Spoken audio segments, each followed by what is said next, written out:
Hello, everyone, and welcome to part 2. Have you ever had a food issue or any kind of substance issue?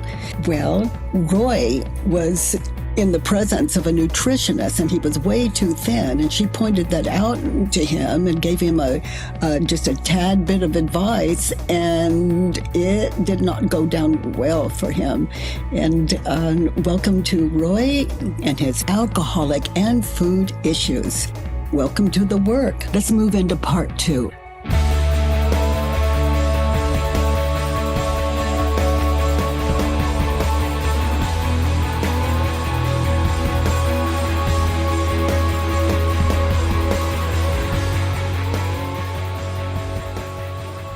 So let's look at 4. I need her to congratulate me on my health and fitness and tell me I'm doing great.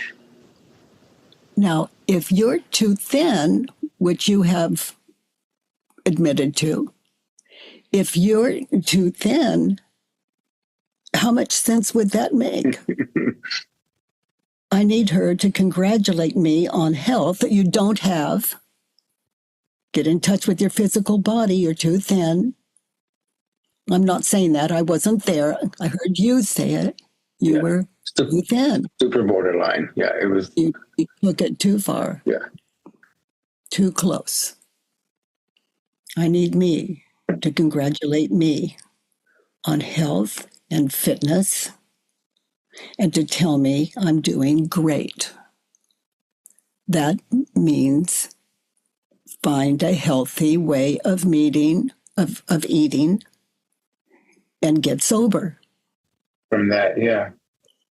Another turnaround, feel this one. To be happy, I need me to congratulate her on her idea of health and fitness and tell her that she's doing great and I appreciate her. So do that now. Live the turnaround now. Close your eyes. She's so healthy and fit. I need me to congratulate her on being so healthy and fit. I need me to congratulate her on being so healthy and fit. Yes, so live that turnaround now in your mind's eye. All of you, when you're doing this work, live the turnarounds. It's like practice for meeting that person again, and you've already experienced anything you need to experience. And so you're connected with that person. You're not just doing it because you have to do it. It's not like that. It comes from a state of gratitude. I need me to be happy. I need me to congratulate her on her health and fitness and thank her for doing such a great job. I see both situations, and the new one is like buckets of fresh water over the whole situation. It feels good. Yeah, because there you are. That's your balance. You're listening without opposition. You're listening. Never too late to listen, sweetheart. Never too late to listen. Yeah.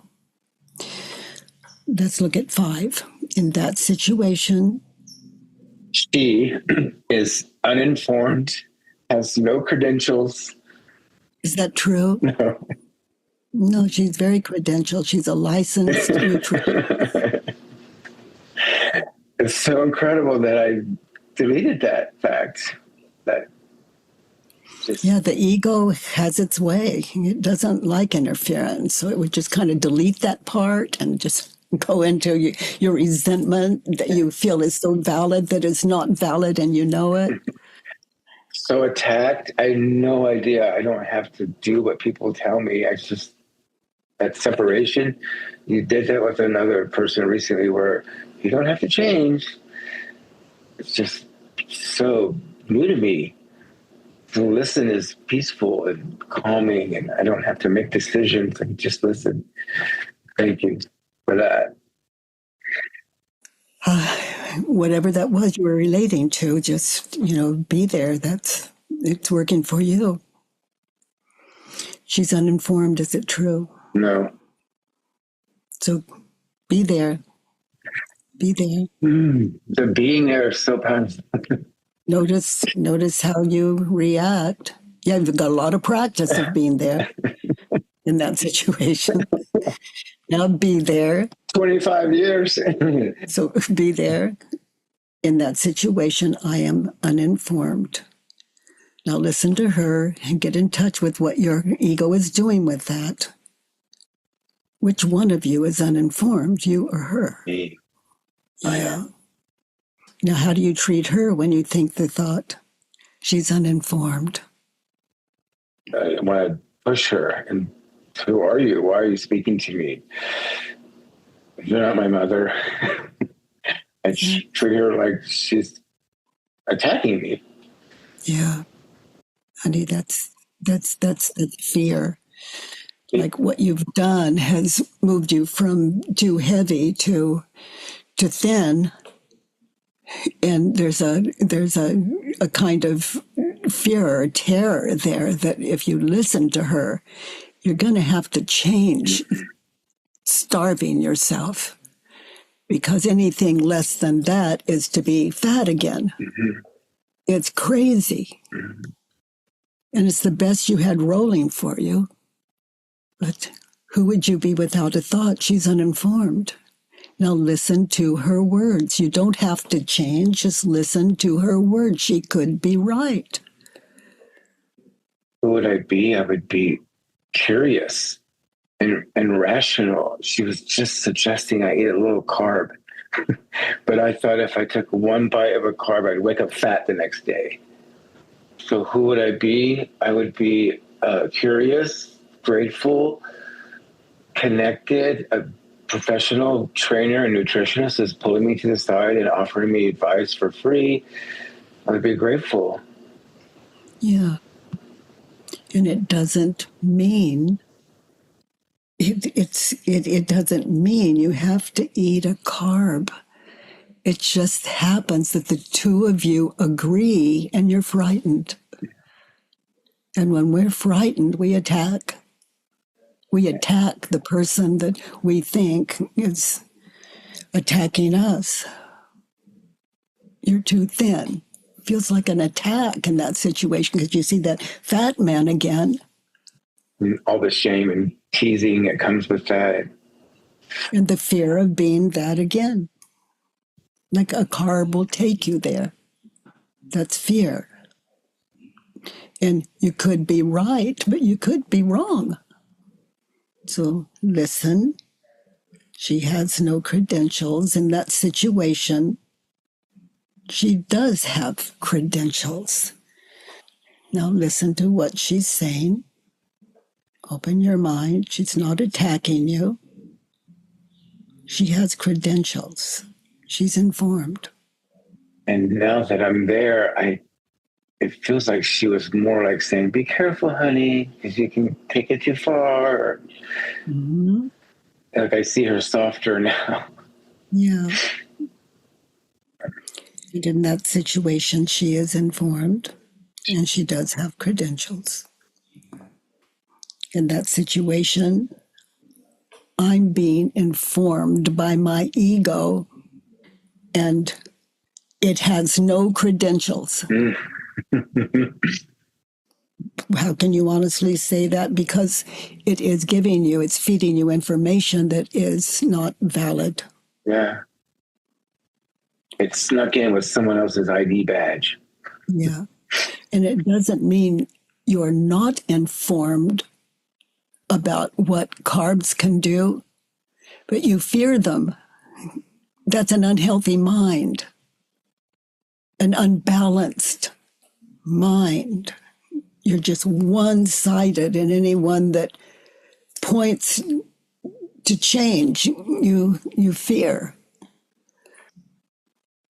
You know, if someone says, Byron, Katie, you're doing it wrong, I become fascinated with understanding what they see that I may have missed.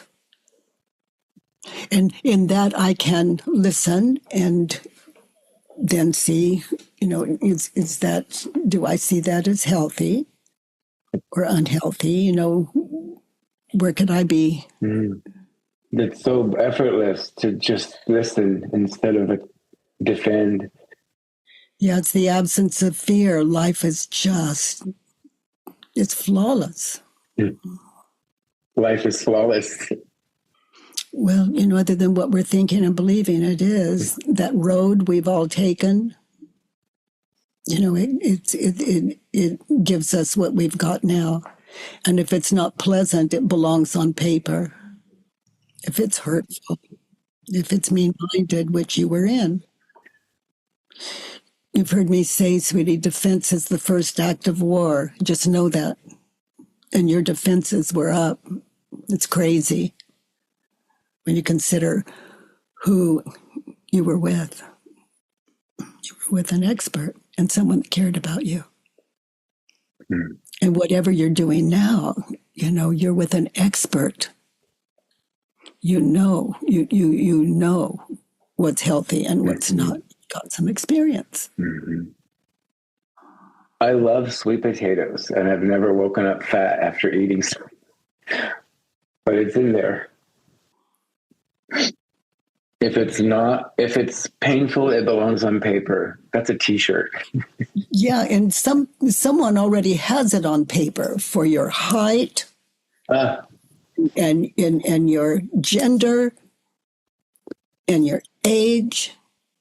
You just go to the internet, and there'll be something that will give you like some room to eat sweet potatoes and They fit. Mm-hmm. I have that, by the way, and I have it.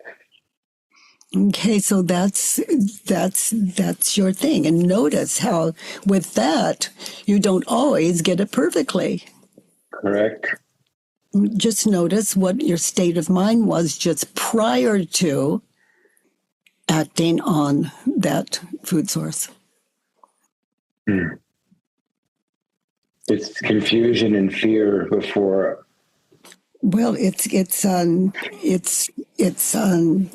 trance. Mm. I go back to the lemon. Imagine biting into a big, ripe, juicy lemon, and you actually can feel Mm. I can feel the lemon with the obsession of the food or not food or carb or not carb. And it's the same, that lemon experience. It's this, in the lemon experience with no lemon in the room. That is the same with alcohol, sugar. The things that call to us are ego-driven. What do I mean by that? They're a state of mind, and the body follows. It's a trance. And it's not right or wrong. It's that trance showing you something that is not on that balance you have found. Mm-hmm. And then you'll act on it or you won't. And if you do act on it, what else were you thinking and believing about him, her, them, the world, politics? What were you? What were you thinking and believing just prior to that image popping up that looks like carbs in your that's state of mind? That's energy there that you can look at. Something was happening, like whether, and that'd be a good time to do a worksheet or a one belief at a time before you act on it. Like I was going to ask you, well, what do we do when it starts? Call your sponsor. Food sponsor, regular sponsor, school, or school partner. Call her. Yeah. She would probably love to hear from me. Yeah, I dropped the probably. She would love to hear from me. Which tells me you weren't that rough on her, honey, when you were that hurt. No. Yeah. So turn it around. In that situation, I was uninformed and had no credentials on nutrition.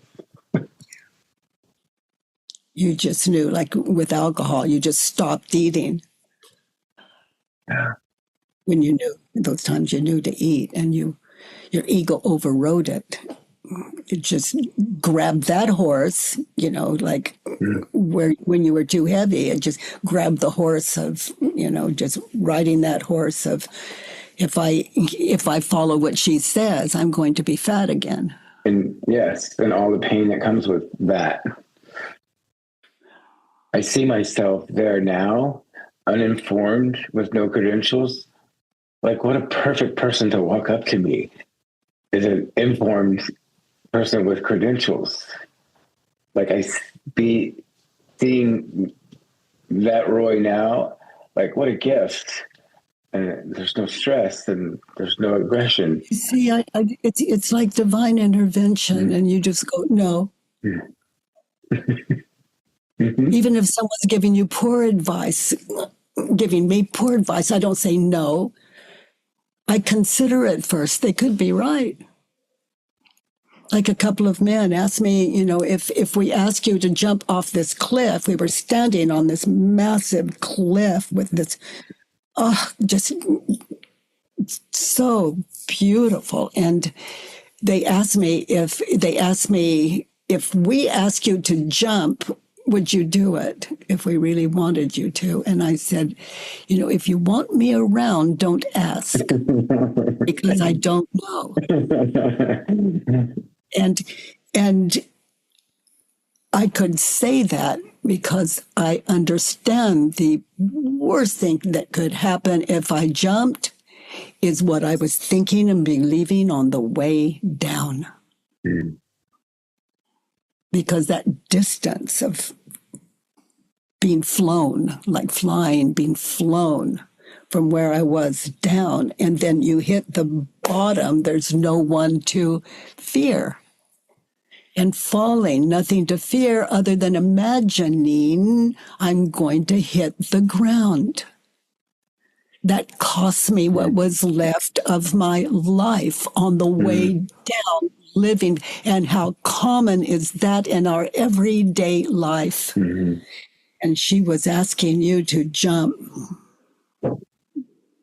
And I was missing the free fall.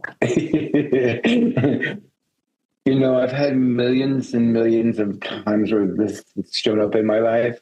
And at first, when I started doing the work, I didn't understand why we pick one specific time. And now just this speck is opening up so much. So thank you. Because you're anchored in a time and place and questioning what you believed then to see how valid it is. And you do that really well, Roy. Your mind is so open. I'm in Earth School.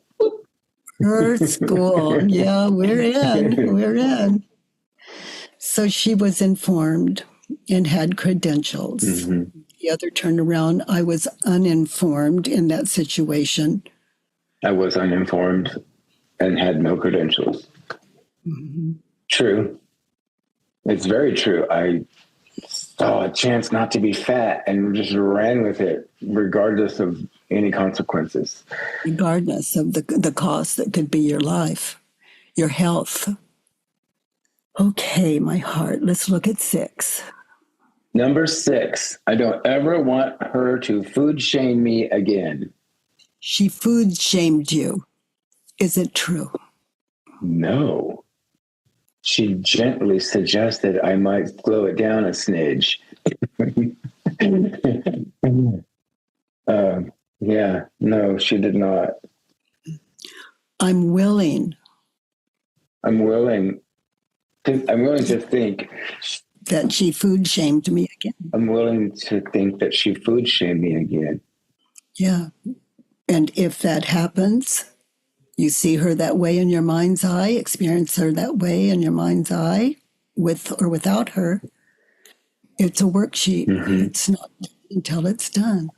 And when you do it, Roy, people can say you're too fat, you're too thin, and you're going to be curious, or just allow them to have that opinion, knowing you're okay in yourself, if you are okay in yourself, actually, by your height, your weight, your gender, Mm-hmm. As in general, you can take a whole lot of food lists, for example, and see what they have in common and find a balance for yourself. And because we're not experts when it comes to things like what to eat, how much to eat, all of that. So balance, and watch your ego just go crazy. I love the idea of someone mentioning it in the future, and I'm listening and curious instead of isolating, withdrawing, attacking. Yeah. No ego, no world. So the ego is to be expected. Yeah. And we can respect the ego is what's going on every time we fill in a judge your neighbor worksheet. Yeah. Inviting it to come out and show itself and allow itself to move from knowing you're going to move it from head to paper. Yeah. But the ego it wants to live as I am this body and to be seen that way as I. Not too fat, not too thin, not too old, not too young, just I. When we're sleeping at night and you're not dreaming, do you exist at all?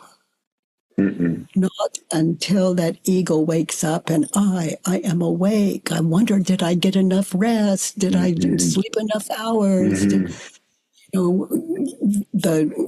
What I need to do today? What the ego? I am awake.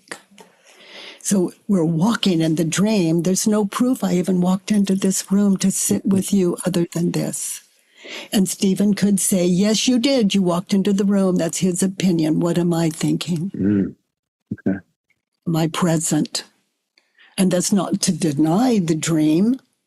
I can say I walked into the room, but that doesn't make it true. So I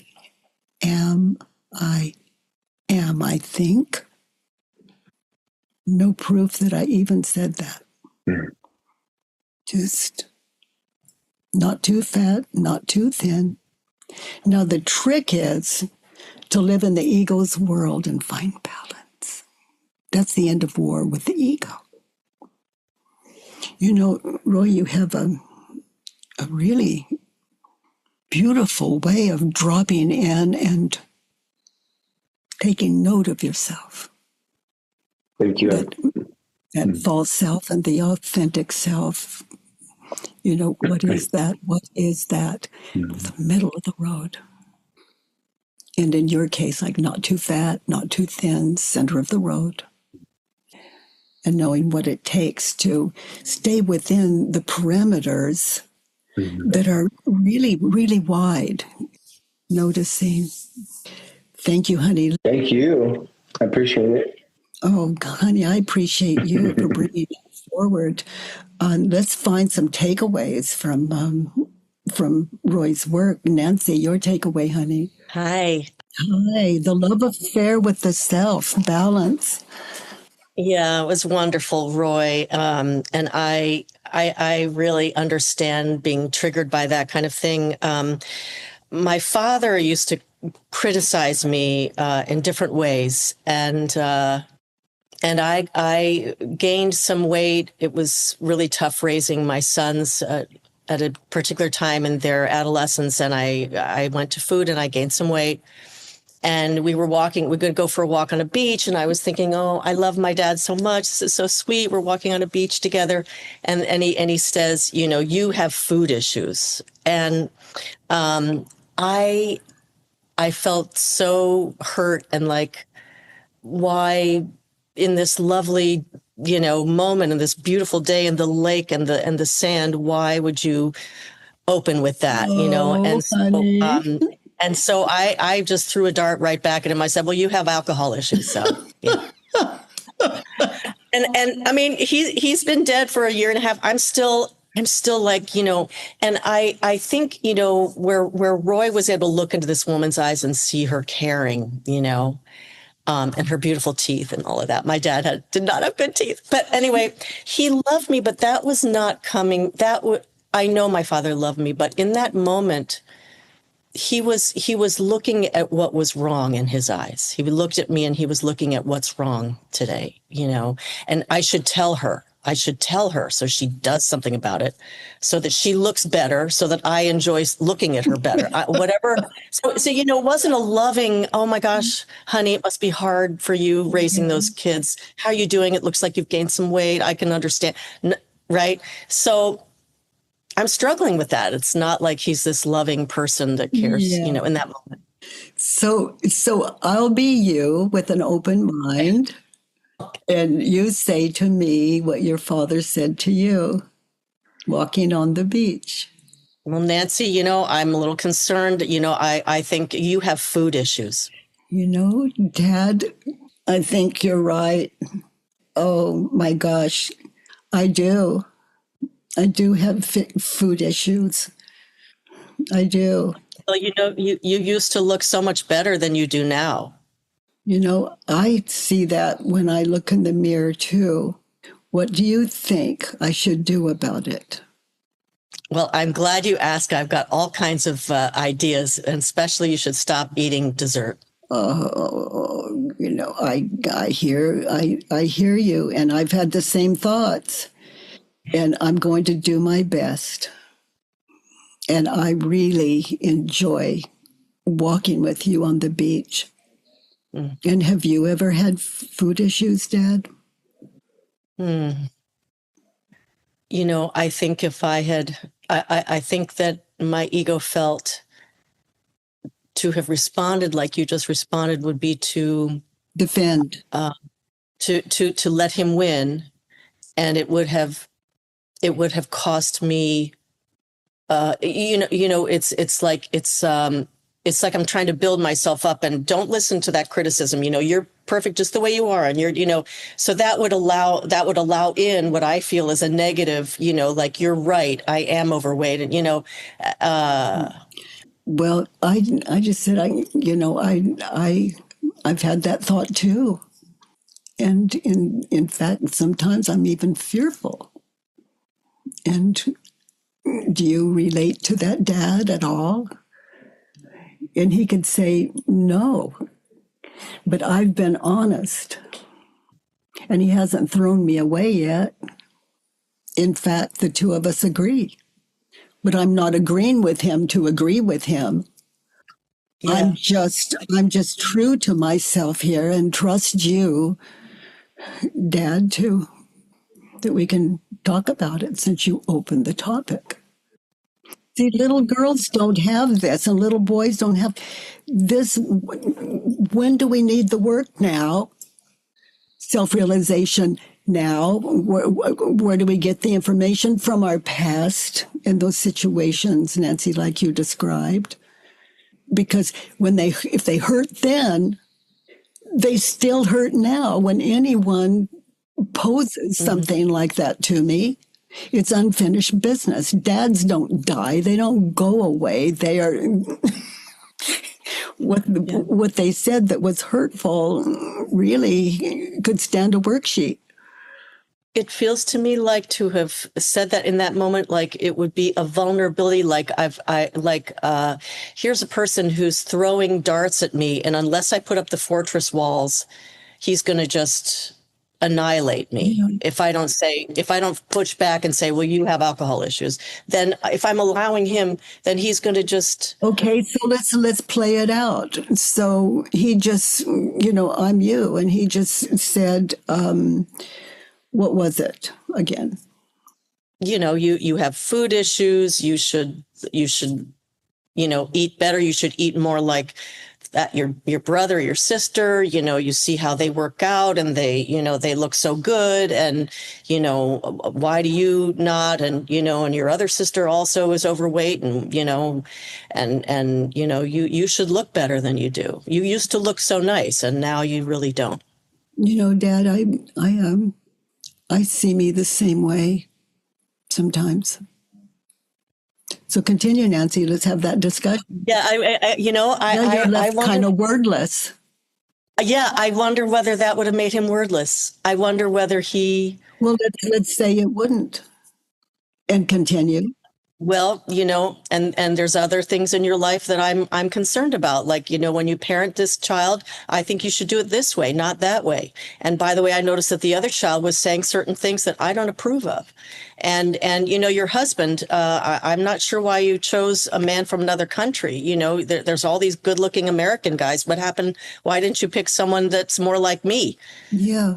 So, Dad, if you slow down, just say one thing at a time. I married who I married because I fell deeply in love with him, and he holds the values that I hold. And we really have a connection that it's incredible. I just love him so much. Does that answer your question? And I'm sorry if you don't see him through my eyes, but I don't expect it. I just want you to know that I'm good with it. That's so powerful, Katie. That's so powerful. These worksheets, when they're worked, every grudge you've held in your life gets solved. Anything that brings, that a negative emotion, let's say, it's just going, look, unfinished business. I belong on paper. It's double up, and good one. Oh, that one belongs on paper. And it's something no one can give you but you. Your father in this situation that you described is presenting to you unworked worksheets that you can solve. And what we end up with is a kind of communication that joins us with the people in our life, all the negative people, even negative politicians. You can find peace in it and action in it. It really is checkmate to the ego, but this is an ego's world, and to make friends with it is to get sane, and to be sane is just, to use the word, like magical transition takes place in the way you see the world and the people in it. But it's certainly not something I could give anyone. But it's something we can all work through together or alone. I've done worksheets on that situation, but I don't think I ever. Today unlocked something new for me. Yeah, Roy's work was really powerful. In the face of a known nutritionist, what the ego does to keep what it's got, which is fear-based. So good on those perceived enemies. They really give us our work. Yeah. Thank you so much, Katie. Oh, honey, you're so welcome. Sanity doesn't need it doesn't need anything but to be approached with a kind of thing that we haven't worked yet. And, with that sane, open mind, like, bring it, unfinished business. Yeah. Thank you so much. Mm-hmm. Thank you, Nancy. Thank you, Nancy. Lenny. Hello. What I was thinking all the time is that we're just afraid of being loved and like people being nice to us. I have the same, that when somebody comes and says something, I feel this defense, and it's very defensiveness. Yeah. To feel that it's a kind of defense that causes a kind of war with other people, and the ego's at war with them. So in that, it comes to life. The ego just really comes to life with he is this and he is that, and he just doesn't understand me, or she is this and she, like, the ego protecting what it's got, this identity of I'm too fat, too thin, I'm eating wrong, I'm this, I'm that. Yeah. Yeah, that's it. Yeah. Yeah.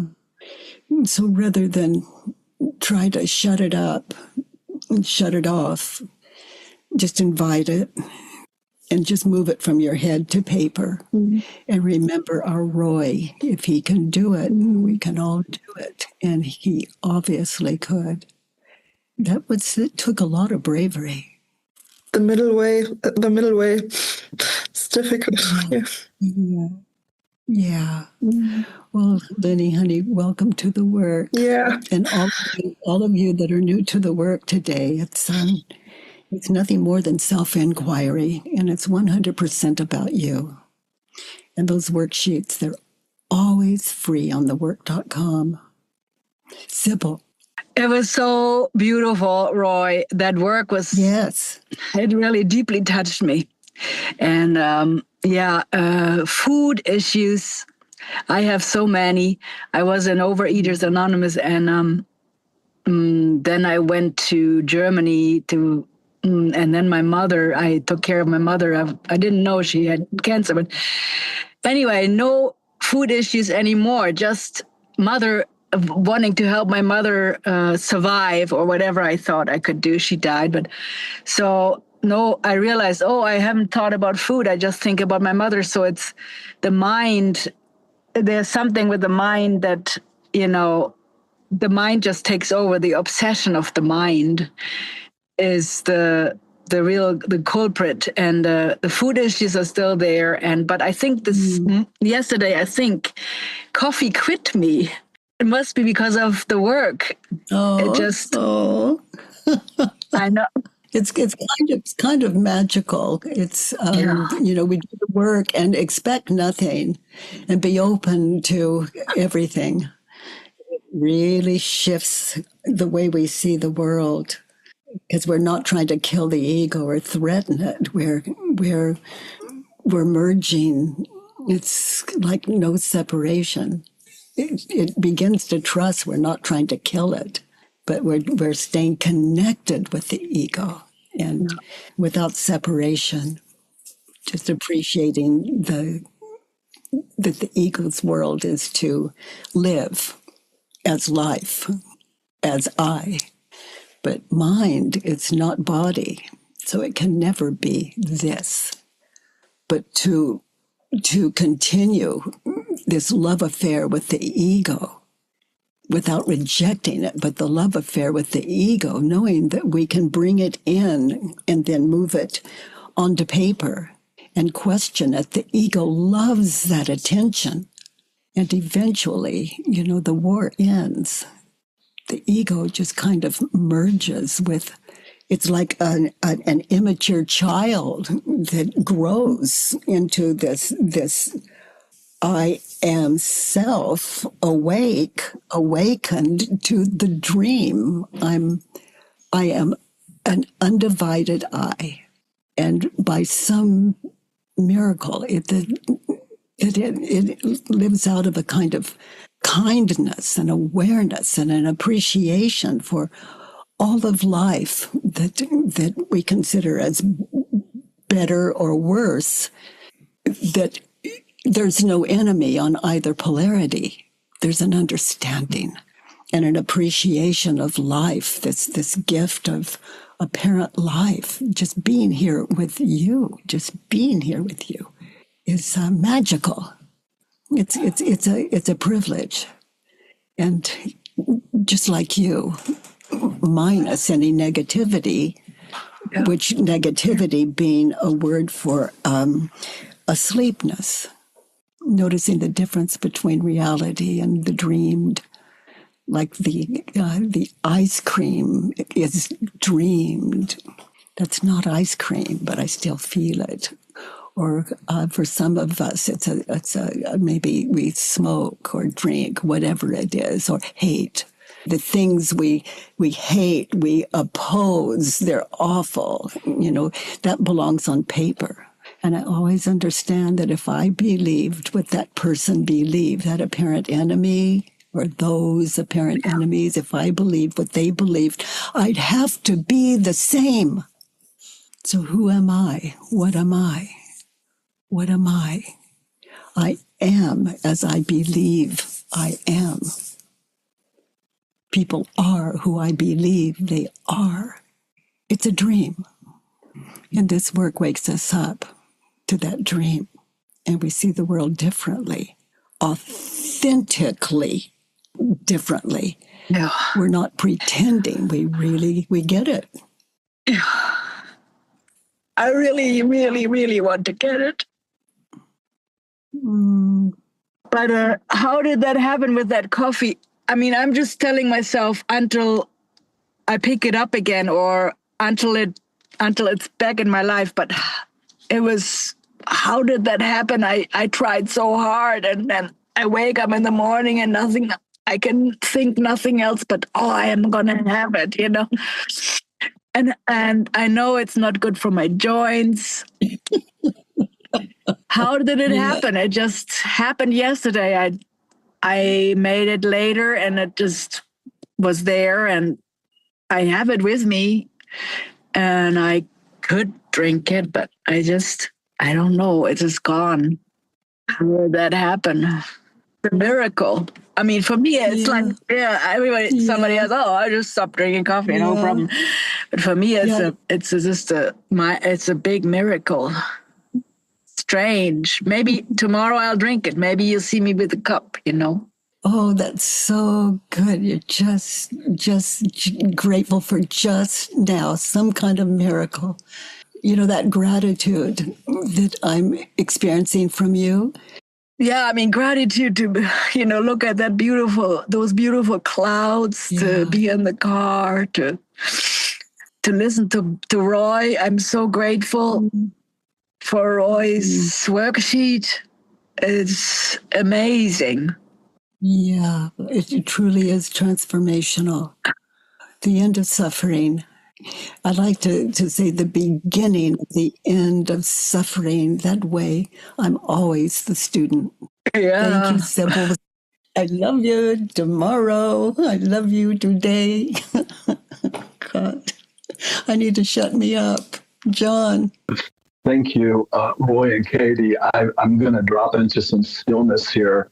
I just the first image that popped up to me when he was describing the setting is that my mom and I, who were incredibly connected, me growing up, she was constantly on the lose weight train, and I would see myself gaining weight, and I would go and lose it, and I would come to her, and she would look at me and say, "You're too skinny.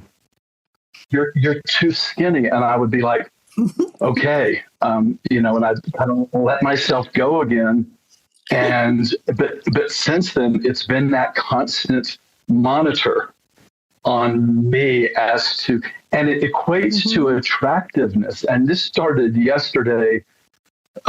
Katie, when you started talking about age and attractiveness and being naked and walking out with no clothes and how you wouldn't want to offend anyone, this started there yesterday for me. And I went into, and that means, and I'm not attractive. And my whole life has been being about somehow, some way, staying attractive and identifying with the body so much that I would constantly either feel unattractive if I gained weight and constantly feeling unattractive the older that I got.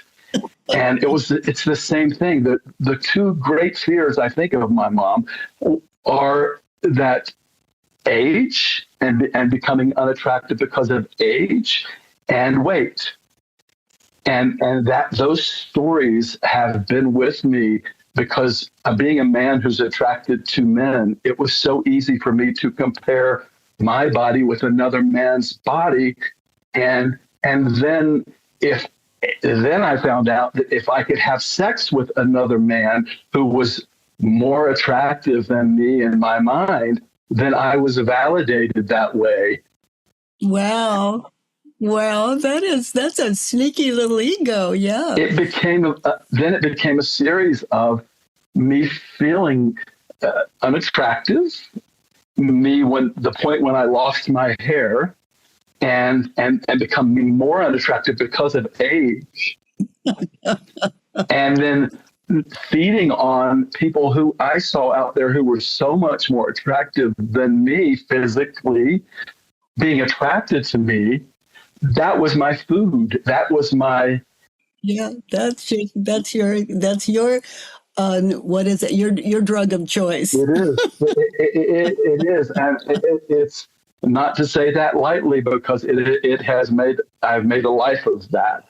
And now, when I heard you yesterday, and now that I'm 60, now that I'm tired of trying to be attractive. I really am. I am so tired of. Well, just don't be angry at those of us that still find you attractive. I will not. I promise I will not. But just putting out a great balance there. You have a right to your thoughts. We have a right to ours.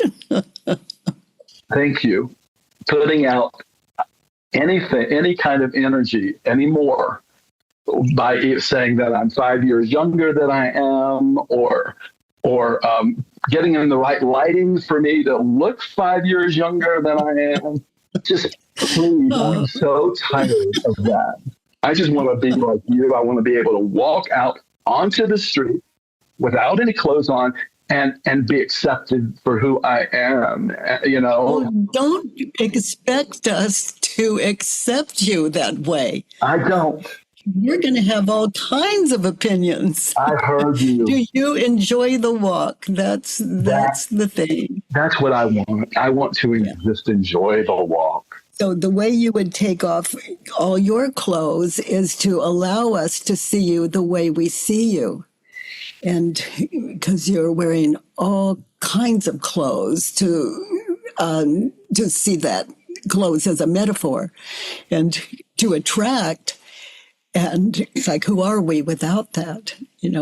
People are going to see us the way they see us, no matter what we're wearing, for example, or not wearing. Thank you, John. Thank you. Love you. Love you, honey. So, dears, I just think it's done. I am, by some kind of miracle, just loving what is, you dears, and our time together every Monday, Tuesday, and Wednesday, and loving what is, inviting you to same.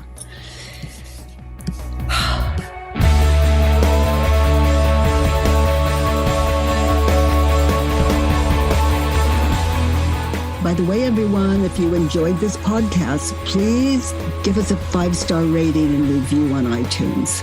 It really matters, and thank you for that. I love that you join me every Monday, Tuesday, and Wednesday from 9 to 10 a.m. Pacific time. At homewithbk.com. Let's do the work.